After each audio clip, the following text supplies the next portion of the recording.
오늘 우리가 함께 은혜 받을 하나님의 말씀은 로마서 10장 14절부터 21절까지의 말씀이 되겠습니다. 로마서 14장부터 21절의 말씀 서로 교독하겠습니다. 그런즉 그들이 믿지 아니하는 이를 어찌 부르리요? 듣지도 못한 이를 어찌 믿으리요? 전파하는 자가 없이 어찌 들으리요? 보내심을 받지 아니하였으면 어찌 전파하리요? 기록된 바 아름답도다 좋은 소식을 전하는 자들의 발이요 함과 같으니라.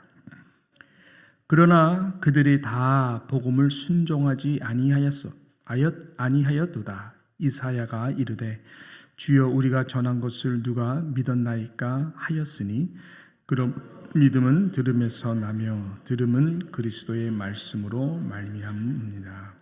그러나 내가 말하노니 그들이 듣지 아니하였느냐? 그렇지 아니하니 그 소리가 온 땅에 퍼졌고 그 말씀이 땅끝까지 이르렀도다 하였느니라. 그러나 내가 말하노니 이스라엘이 알지 못하여 먼저 모세가 이르되 내가 백성 아닌 자로서 너희를 시기하게 하며 미련한 백성으로서 너희를 노엽게 하리라 하였고, 이사야는 매우 담대하여 내가 나를 찾지 아니한 자들에게 찾은 바 되고 내게 묻지 아니한 자들에게 나타났도다 말하였고, 이스라엘에 대하여 이르되 순종하지 아니하고 거슬러 말하는 백성에게 내가 종일 내 손을 벌렸노라 하였느니라. 아멘. 자, 로마서는 하나님의 의가 예수 그리스도를 통해 우리에게 어떻게 이 택함의 은혜가 됐는지에 대한 설명으로 가득 차 있습니다. 바울은 이런 이 복음의 가슴 벅찬 내용을 가지고 쭉 설명해 오죠. 그러다가 9장 중반서부터는 택함에 대한 하나님의 절대적 주권에 대해서 강조를 하고, 또 그리고 복음 전할 우리 모두의 사명에 대해서 증거하고 있습니다. 그런 맥락에서 오늘 본문도 이어서 우리들에게 증거가 되고 있습니다. 여러분, 우리는 이 하나님의 절대 주권에 대해서 바른 이해가 있어야 됩니다. 하나님의 이 절대 주권을 우리가 자칫 잘못 이해를 하게 되면은 우리는 하나님이 우리에게 주신 자유의 의지 속에서 나에게 주신 중요한 책임과 복음적 사명을 마치 한 달란트 받은 종이 땅에다 묻어버리듯이 그 사명을 우리는 묻어버릴 수가 있기 때문에 그렇습니다. 예를 들어서 9장에도 나오지만은 하나님이 그 토기장녀와 같이 당연히 하나님의 절대 주권으로 귀하게 쓸 그릇, 또 천히 쓸 그릇, 이 주인 마음대로 할 수 있는 것이고, 왜 나는 저 사람과 같이 귀한 그릇이 되지 않고 천한 그릇으로 지으셨습니까? 라고 불평, 불만을 할 수가 없다고 하는 것이죠. 하나님은 이미 누구를 구원하기로 택하시고 누구는 그렇지 않으시기로 절대 주권 가운데 이미 다 결정을 하셨다면은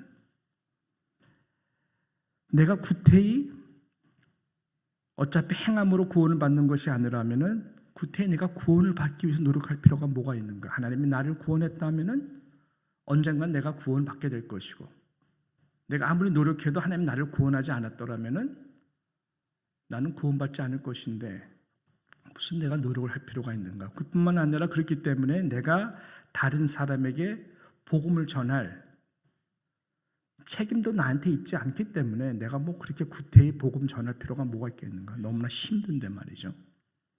이렇게 잘못된 생각이 들 수가 있다라고 하는 것입니다. 마치 이것은 행위가 아닌 은혜로 구원을 받는 것이라면 은혜가 더하도록 하기 위해서 그럼 내가 죄를 더 져도 하나님의 은혜가 더 많게 되겠네. 이런 것도 잘못된 생각이다라고 하는 것이죠. 여러분, 우리가 하나님 되심은 하나님의 절대 주권을 인정함에 있는 것입니다. 우리는 그 하나님을 피조물로서 섬기기 때문에 그런 것입니다. 이것이 예배인 것이죠. 하나님의 절대 주권을 인정하는 것, 무릎을 꿇는 것. 하나님은 이 주권 속에서 일을 하십니다. 그렇지 않으면 하나님이 아니죠. 하나님은 절대 주권 속에서 3차원의 우리의 세계를 훨씬 뛰어넘는 그 하나님의 절대 주권의 영역 속에서 하나님은 온 우주를 질서 가운데 다스리시고 우리 가운데 하나님이 하나님 됨으로써 일을 하십니다. 근데 하나님은 그 일하심이 무엇을 통해서 일을 하시는가? 하나님의 택한 하나님의 백성들을 통해서 일을 하십니다. 저와 여러분이 없다면은 하나님께서는 일을 하실 수가 없을 정도로 느끼기까지 하나님은 저와 여러분을 통해서 일을 하시는 것이죠. 그래서 하나님께서는 그렇게 창조하신 것이고 우리에게 그 사명을 주셔서 다스리고 점령할 것을, 이것을 우리에게 사명으로 주신 것입니다. 그래서 co-interdependency라고 하는 것이죠. 물론 하나님은 완전히 독립하셔서 하나님이 모든 것을 주권적으로 우리를 로봇과 같이 다 하나님 하실 수가 있지만 하나님은 우리를 그렇게 창조하신 것이 아니라는 것이죠. co-interdependency. 절대적으로 하나님을 의지해야 되고 하나님도 마치 우리를 의지하여서 하나님의 구속의 뜻을 이루어 가도록 하나님은 우리에게 그 사명을 주신 것입니다. 교회가 바로 그 사명을 갖고 있는 것이죠. 그래서 하나님은 이 하나님의 말씀을 우리에게 주신 것입니다. 그래야 하나님의 우리가 순종해야 될 뜻을 알 수가 있기 때문에 그런 것이죠. 그래서 이 말씀을 순종할 것을 하나님은 늘 축복으로 말씀하신 것입니다. 그럴 때에 성령의 감동으로 된 이 하나님의 말씀이 저와 여러분의 삶 가운데에서 성령께서 일을 하시게 되는 놀라운 은혜를 경험하도록 하나님 그렇게 만드신 것입니다. 그래서 하나님은 저와 여러분에게 이 택함의 은혜의 복음을 주시고 로봇과 같이 두시지 않고 자유의지를 통하여 복음이 복음의 열매가 되도록 이 증거적 삶으로 부르셨다라고 하는 것이죠. 가장 좋은 이 샘플이 누구냐? 바로 사도 바울인 것입니다. 지금 이 로마서를 기록하시고 복음에 대해서 설명을 하시며 택함의 은혜가 얼마나 큰 축복인지, 그리고 하나님의 이 택함의 절대 주권에 대해서 인정함과 동시에 우리의 모든 부르심은 바로 이방인의 수가 다 찰 때까지, 그 마지막 사람이 누구인지는 모르지만 하나님은 아실 거 아니에요. 그래서 내가 맡겨진 이 복음의 사명을 생명보다 더 귀한 것으로 알아 끝까지 증거하는 삶을 살겠다. 또 그렇게 사도 바울은 그러한 모습으로 이 소아시아와 유럽을 중심으로 하나님이 단두대에서 하나님의 주권적인 시간 가운데에 나를 데려갈 때까지 바울은 그렇게 살았던 것이죠. 여러분, 어떻게 보면 전도, 복음 증거는 미련해 보이고 지쳐 보일 수가 있습니다. 왜냐하면 내가 그 열매를 보려 하기 때문에 그런 것이죠. 뭐든지 내가 그 열매를 보려 하면은 우리는 실망하고 지치게 돼 있습니다. 선교사님들도 마찬가지죠. 강력한 이 무슬림 이 문화권에서 몇십 년 동안 그렇게 뜨겁게 헌신을 하고 복음을 전해도 실은 이 구원의 열매를 얻기가 너무나 힘든 케이스들을 많이 보았습니다. 그럴 때 인간이기 때문에 좌절할 수도 있고 참 지칠 때가 많이 있을 것입니다.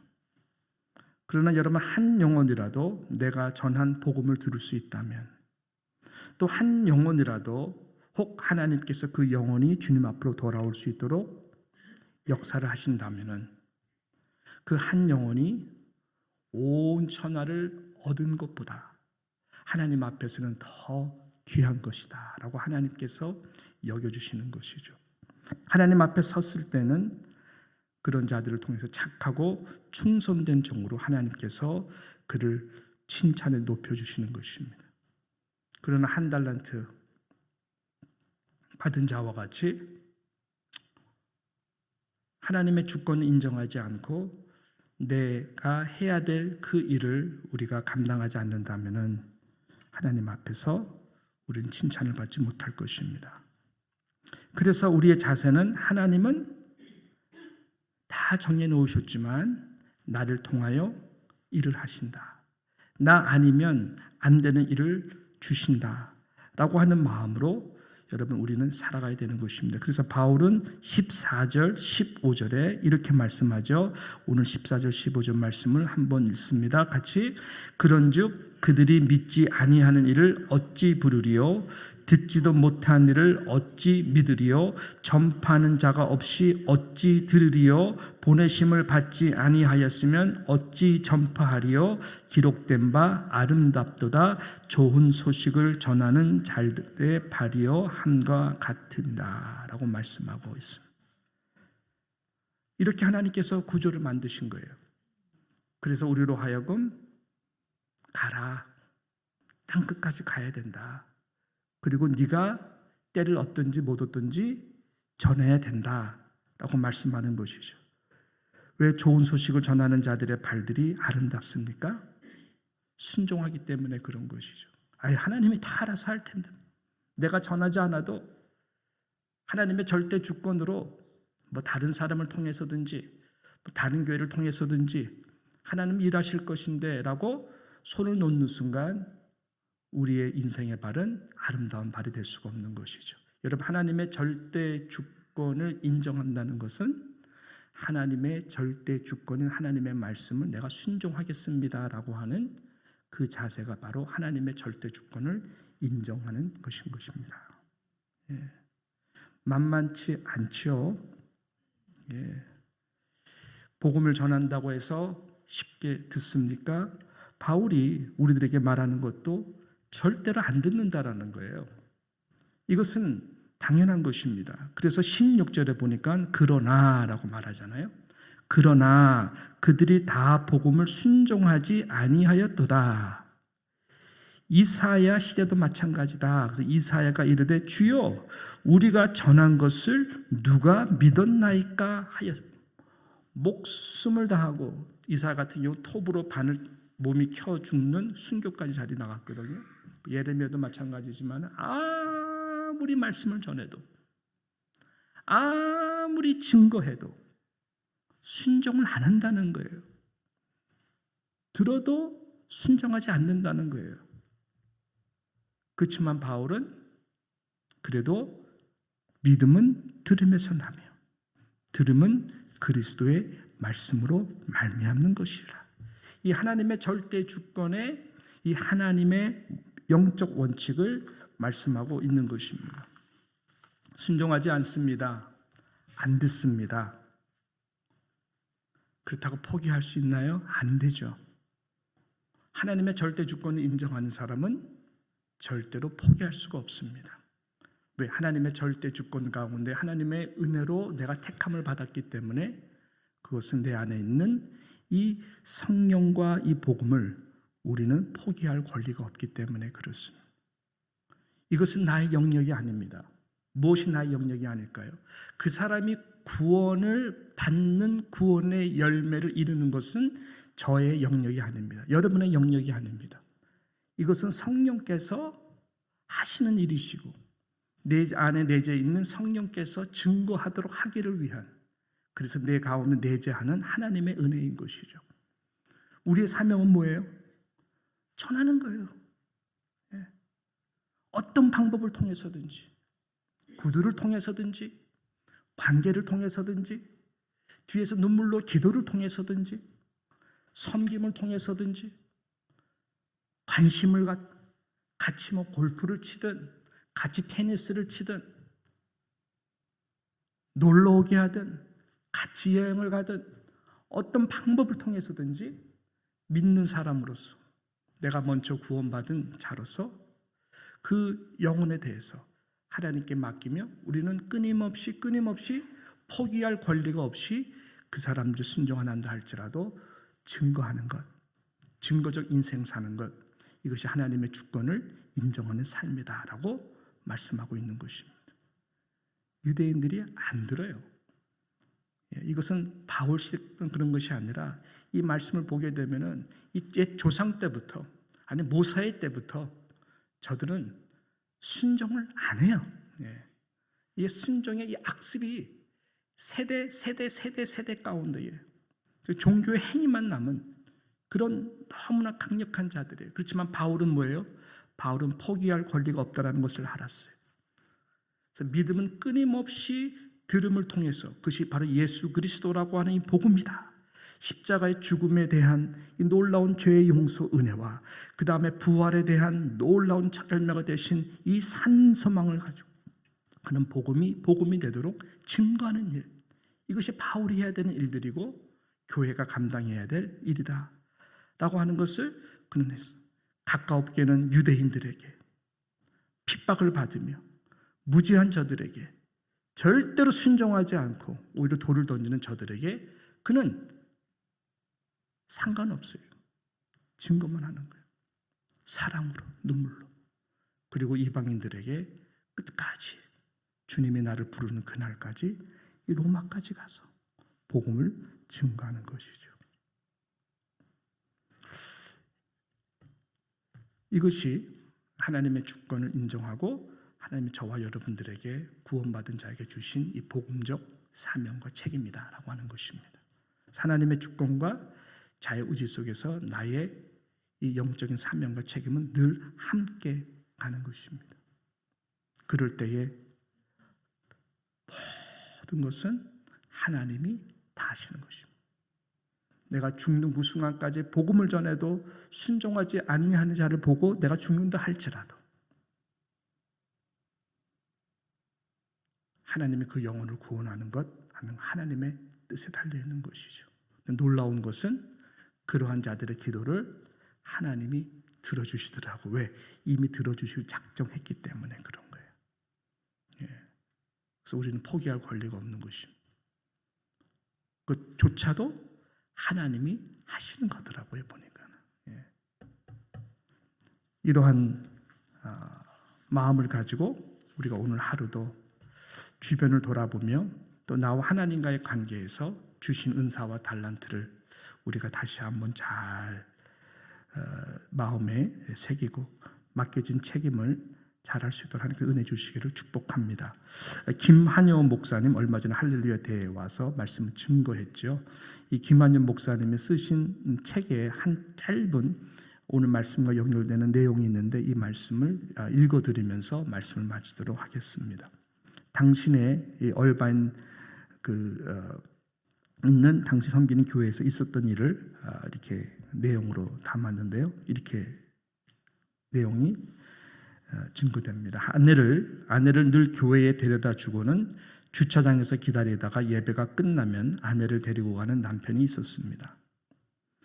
그러던 어느 더운 날 주차장에서 에어컨 때문에 시동을 켜놓고 있기도 뭐하고 아내가 예배당 안은 에어컨이 시원하다. 사람 눈에 안 띄는 기둥 뒤에서 자면 된다. 하며 끌고 들어가는 바람에 남편이 드디어 예배당 안으로 들어갔습니다. 하지만 아무리 잠을 자도 그렇죠. 믿음은 말씀을 들음에서 난다고 하지 않습니까? 12대 군인이 바울이 다른 사람에게 전파하는 복음을 듣고 예수를 믿게 된 것처럼 이 남편이 예배당 안에서 졸다가 설교를 듣고 예수를 믿게 된 것입니다. 아내를 교회에 데려다주고 더운 날 시원한 예배당에서 잠이나 자자 하고 들어왔다가 설교 한 번에 예수를 믿게 된 것입니다. 바울에게 쇠사슬이 복음 전진의 기회가 되었듯이 한여름의 때약볕이 이 남편에게 예배당 안으로 들어와 복음을 들을 기회가 되었습니다. 복음을 들을 수밖에 없는 자리에 떨어뜨리는 하나님의 섭리가 여기에 있습니다. 로마서 11장 25절에 보면은 이방인의 수가 다 찰 때까지 하나님의 비밀이라고 그랬습니다. 여러분 이방인의 숫자가 주님 오실 날 얼마 남지 않을 때에 여러분의 주변에 있는 누가 될지 모르잖아요. 그리고 하나님의 구원하시는 방법은 너무나 신명망측해서 우리의 상상을 뛰어넘습니다. 열매는 우리가 거두는 것이 아니고 오직 하나님께서 은혜로 주시는 선물인 줄로 믿습니다.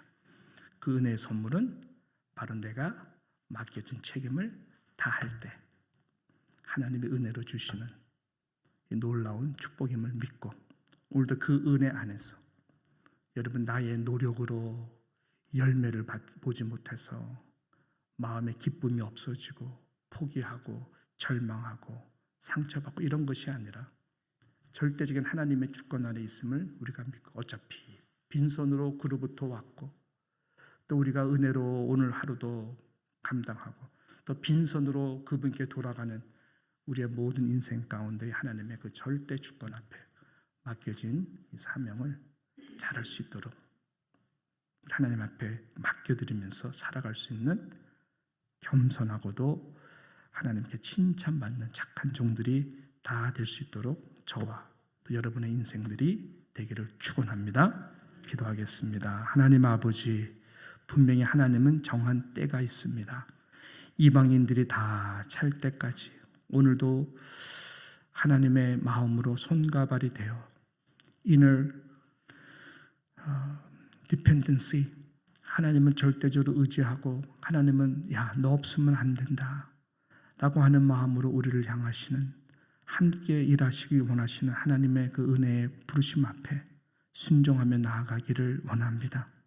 하나님이 어차피 다 할 건데 하나님 이런 자세로 살아가는 자가 한 명도 없게 하게 하여 주시고 2달란트와 5달란트 받은 자들과 같이 하나님 아버지 은혜 가운데에 날마다 감사하며 하나님의 뜻 가운데에 순종하며 살아가고 죽어가는 영혼들을 향한 영혼들을 불쌍히 여기는 마음을 물붓듯 부어주셔서 주님 앞에 서는 그날까지 하나님 아버지 복음 전파의 이 귀한 사명을 감당하는 우리 한 분 한 분들, 누장의 우리 복된 성도들 다 될 수 있도록 은혜를 내려주시고 그 은혜를 우리 모두에게 회복시켜 주시옵기를 간절히 바라옵고 원하옵나이다. 의탁하오며 예수님의 이름으로 기도드리옵나이다. 아멘.